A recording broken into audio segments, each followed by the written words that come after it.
Hey guys! Welcome back to my YouTube channel. So, మన ఈ వీడియోలో ఏంటంటే, ఈజీఎస్ టెంప్లేట్ ఇంజిన్ ఉంది గదా! సో, ఈజీఎస్ టెంప్లేట్ ఇంజిన్ ఉంది కదా! సో, ఆ టెంప్లేట్ ఇంజిన్‌లో మనం ఎలా కండిషనల్ స్టేట్మెంట్స్ అనేది రాస్తామనేది చెప్తాను ఈ వీడియోలో.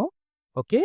సో, ఏంటంటే మనము ఏమైనా డేటా ఉన్నా గాని ఇక్కడ మనం ఏంటంటే, నో ఎంప్లాయీస్ డేటా చూపిస్తాం గదా!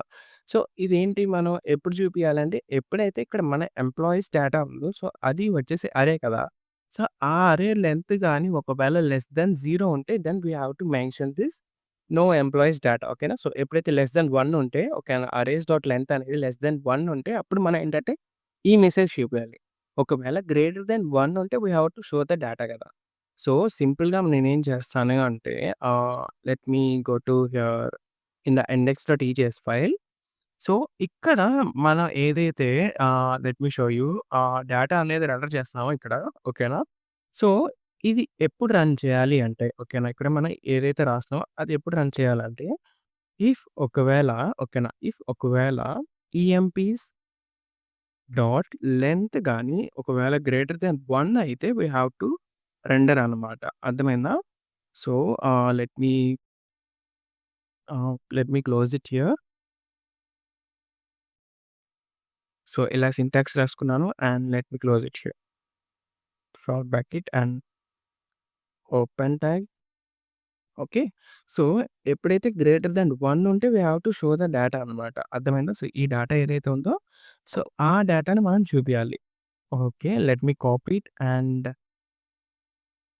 Okay. Paste it here. Let me copy it and so, ఇక్కడేంటంటే పేస్ట్ చేశాను. నౌ ఒకవేళ ఇక్కడ ఏంటంటే నేను just a minute. So, little bit confusion. Okay. So, okay. Hmm. Yeah! ఇక్కడ నేనేంటంటే ఓకేనా, ఎల్స్ రాసుకొని so, else let me close it and let me open the bracket here. So, okay. So, else we have to show this అన్నమాట. అర్థమైందా? Okay. So, ఒకవేళ employees data length అనేది greater than 1 ఉంటే మనం ఏం చేస్తున్నామంటే, సో, ఈ డేటా అనేది రన్ చేస్తున్నాం. ఒకవేళ లెస్ థాన్ 1 ఉంటే we are showing that no data. Okay. Let me refresh the browser and show you. So, ఇప్పుడు ప్రస్తుతానికి నో డేటా అని చూపిస్తుంది. Okay. Greater than or equals to 1. Okay. So, condition వచ్చేసి greater than. So, ఇక్కడ చూసారా ఇప్పుడు? So, ఎప్పుడైతే నేను డిలీట్ చేస్తానో చూడండి, నో ఎంప్లాయీస్ డేటా అని వచ్చింది. Now so, again data add చేస్తున్నాను. సో, ఏంటంటే నాకు డేటా చూపిస్తుంది. ఎప్పుడైతే డేటా లేదో అప్పుడు మనకి నో ఎంప్లాయీస్ డేటా అనేది చూపిస్తది. ఓకే. సో, మనం ఇలా ఏంటంటే ఇఫ్ కండిషన్స్ కూడా రాస్తాం. ఈ టెంప్లేట్ ఇంజిన్‌లో సో, ఇలా సింటాక్స్ ఉండిద్దనమాట. Base syntax. సో, ఆ బేస్ సింటాక్స్‌ని బట్టి మనం ఏంటంటే ఇఫ్ కండిషన్స్ అనేది రాసుకుంటాము. ఓకే. సో, ఇక్కడి దాకా మీకు అర్థమై ఉండిద్దనుకుంటున్నాను. ఇఫ్ కండిషన్స్ ఎలానో. సో, ఇక్కడ ఏమైనా డౌట్స్ ఉంటే ప్లీజ్ కామెంట్ సెక్షన్‌లో మెన్షన్ చేయండి.